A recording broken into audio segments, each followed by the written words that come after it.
Yo, what's going on? It's Fuego here, and today I'm going to be playing some Goblin Giant double prince, guys. You guys know the deck, man. It is back, and we're going to be using the newly buffed Dark Prince. If you guys didn't see, it did get a increase, or I guess you could say decrease to it, the amount of tiles it needs to charge up, which just means you're going to get more charges, more value from the Dark Prince, and we all love to see that.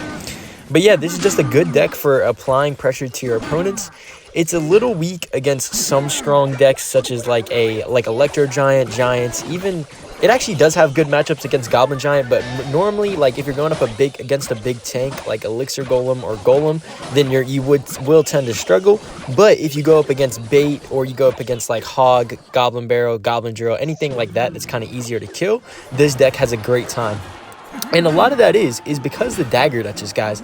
The Dagger Duchess also got buffed in the most recent balance changes, and it's seen a over 50% increase of usage, which granted, honestly, it still isn't that much. It's only like 11%. I just said that to kind of buff up the stat a little bit, but I mean, it's seeing a good bit of usage and way more than it was before the nerf.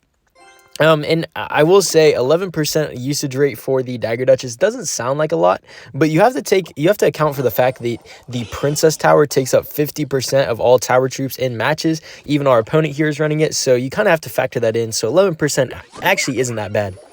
But yeah, we're going up against bait here, so I'm honestly loving this matchup because, guys, Dagger Duchess is just so good against bait, so good against wall breakers, Goblin Drill, all those like little pesky, annoying win conditions that don't really build up a huge push. Dagger Duchess just demolishes. So let's see if we can get anything going here. I will take this arrows and I'll hover my rage in case. Ooh, Evo Bats value on the left right there. Look at that.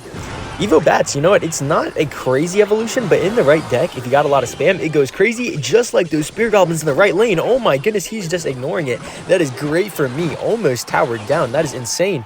I will definitely take that, and let's go, man. That is in Spell Cycle range, so we love to see it. From this point on, we could honestly just play defense and probably win this match. And you know what? I'm not going to put us in harm's way. Actually, I lied. We're going in harm's way. I'm going to spam the Goblin Giant just because we don't have a great hand, and this deck isn't great on defense, so I feel like we got to be aggressive. Even though I was kind of thinking about playing defense, we'll just be a little bit aggressive. I trust our defense. You know what? It's not great in general, but against Royal Hogs, we got the Dark Prince. We got some great arrows, some great small spells, so I feel like we'll be fine for sure. Let's see. Does he go in with the... Yep, there it is. I was going to say the Royal Hogs there. I'll actually rage on defense just to make sure everything dies. He's spamming like he has to. As long as we don't let that cannon cart on tower, we will be fine, ladies and gentlemen. And let's go, man. What a nice defense. I think arrows is 135. Oh, wait, no. We're at level 14. So I have to arrows and then get back to the rage, and then we will secure the win here. So let's start off. Okay, we just see the... cannon cart. All right, I'll just cycle both my princes. No way he can break through that. Easy peasy. I can arrows, I can rage, and that's good game for the first match right there. Let's go, man. Easy, smart defense there. We counter pushed on offense. He just couldn't stop our one single Goblin Giant, and we took home the win, man. An interesting stat that I found when trying to research what deck I was going to play in today's video was the fact that the #1 spell on top 1,000 players right now in Ultimate Champion, if you're combining usage and win rate, looking at that together, is actually the Rage spell. And now, you know, that's not too surprising in the fact that the Rage spell is definitely strong. I mean, I'm literally using it right now, so obviously I know it's a good card, but it was more so the realization how Rage is just honestly just a bad card historically in Clash Royale. Like for the history of Clash Royale, Rage has been a super bad card, but that all changed once Rage got the buff. Well, it got nerfed in its radius, and then it got buffed so that it now did damage. And I think there's two main reasons that made Rage such a good card. Now, the first one is obviously that now you can kill Skeleton Army Bats. It's just a small spell now. Like, it's a real small spell now that it does damage. But I feel like another aspect that sometimes gets overlooked is how good Rage pairs with other small spells. For example, I'm using it with the arrows right now. We also see it used with Tornado, other small spells, snowballs, stuff like that. And the main argument for Rage being a great card is the fact that like I said, it gets paired with other small spells, and that is super helpful, especially on offense. Whenever you look at it on offense, you can use the arrows or tornado to either bunch cards up or deal damage. Point is, their cards are going to die, and then you play the Rage to finish them off and boost your cards. So offensively, this looks like your push becoming even stronger and then just diminishing their defensive troops, which is a super strong combo, obviously, as we've seen.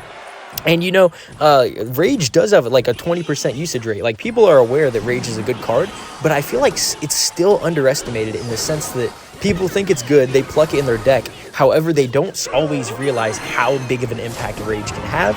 And I think, you know, I think it's time Rage gets its recognition, because I do like Rage. I am a fan of Rage. I think it's a good card design from like a game design perspective. But I also think it deserves a little bit of love, you know. So let me know what you guys think about Rage. I understand it can be a little bit of a controversial card, I guess you could say, because, you know, there's always the E-Barbs Rage deck, the Balloon Rage deck, stuff like that. But overall, I do like Rage as a card. I'm happy to see it being good. So let me know what you guys think about that. But man, we are crushing this match right now. Look at this. I'll go Goblin Giant in the pocket, go with the bats as well. We see the Evo Megaknight. He actually got some good value there. All Rage, Evo. Look at our Evo Goblin Giant. That's already getting stabbed on tower. That's great. His Megaknight, honestly, might not even get to our tower in time, as funny as that is. We put it all the way back in the pocket, kind of accidentally, but I'll definitely take it. Let's defend that, and then the Megaknight is honestly, yeah, we could just go bats, and that Megaknight's dead. Arrows the Firecracker. There's nothing my boy JD can do here, man. We can go with our Goblin Gang in the pocket. It doesn't matter. That's good game, man, and that's what I'm talking about. This deck is just so solid. You can beat so many matchups. It is super strong in single elixir, and a lot of times that's when you win the game. In the last match here, and guys, a tip for all Dagger Duchess decks, and I know I say it every video, but I'll say it again, you gotta be aggressive in single. This might be one scenario where maybe you take a little bit of pressure off the gas, just because this guy also has a Dagger Duchess, but like 9 times out of 10, when you're playing the Dagger Duchess, you want to be aggressive in single. That is what your deck is suited for. If you're running the Dagger Duchess, that's what the tower is meant for. You gotta be aggressive, because basically the logic behind it is the fact that you say, like, I played this Dark Prince right now, which normally with a Princess Tower, that's pretty aggressive, but with whenever I have the Dagger Duchess, it's just going to take out whatever he plays. Doesn't matter what he plays, Dagger Duchess is probably going to take it out. So that's kind of the reasoning behind being pretty aggressive with Dagger Duchess, at least in singles. So let's see, I can go Goblin Gang here to make sure that Inferno Dragon dies. He's pretty low on daggers, so I might actually go in. Yeah, because this should be able to take out the Inferno Dragon with ease. And then how does he stop this, guys? Does he have a Mega Knight? What's he got? I'll go bats behind as well. Yeah, guys, look at that. Oh my goodness, the pressure. That's why you go in single elixir against daggers. Let's go, man. The Dagger Duchess helped us get a counter push. We ignored that bandit, and man, that is actually, can I rage just to kill that? Nice. Okay, and that's going to be towered down on the first push. Are you kidding me? Let's go, man. Oh my goodness. As you can see, we're running the Dagger Duchess. We got a great single elixir. I'm telling you, it goes hand in hand if you play well. So let's see here. We got to lock in, make sure we win this. There's still a minute 30 left in the match, so. And we're honestly still not sure what Manu is playing here, if I'm not mistaken. This guy, he has the Prince, right? So I'm not sure what else he has. There's the Mega Knight. Okay, I did think there was a chance he had it. So we'll just set up a Prince in the back. We'll want to start up our defense. I will say, though, guys, this is a deck that you don't want to be, like, you don't want to sit on your heels and only defend with, because its defense is not the strongest. Like, I'll be the first to say, this deck does not have the strongest defense by any stretch of the imagination, so you have to be aggressive sometimes. Okay, yeah, we need to defend that again. Luckily, Dark Prince will clean up. But yeah, so we got a little bit of a counter push. Ooh, that's interesting. I think I'll just go Spear. I'm going to go Goblin Giant at the back and then Spear Goblin's low. It's going to take out the bandit pretty easily. He goes Mega Knight into the right. Okay, no Evo Mega Knight from this guy here. That's good. I think we'll just set up with our Prince, because this Goblin Giant is going to be my pressure. I can support it if I want, but I don't need to. I will go with bats just a little bit here. That's going to all die. That's fine, though, because like I said, guys, it's mostly about just forcing out Elixir in the opposite lane right now. And I think we should be able to kill this Electro Dragon, please. Come on, kill it, please. Nice. Okay, it's dead. Great, great, great. Okay, I'll go Dark Prince, and then we'll go Spear Goblins here. And, guys, there's nothing he can do. I'll go with my arrows, make sure all the Mega Knight bandits, everything dies. Clean up, clean defense. And, guys, I'm telling you, that defense was so much easier because of the opposite lane pressure we applied. And then we'll just get a nice little fancy kite to finish off the match here. And that's good game, man. That's what I'm talking about. And that's this deck played to perfection. A lot of times you go up a tower in single, and then you find some pressure balance in attacking and defending, and then you just kind of glide to the win, man. It is super nice. But that's going to do it all for this video, guys. Thank you so much for tuning in. Make sure to subscribe if you guys enjoyed, and I'll catch you guys in the next video. Peace out.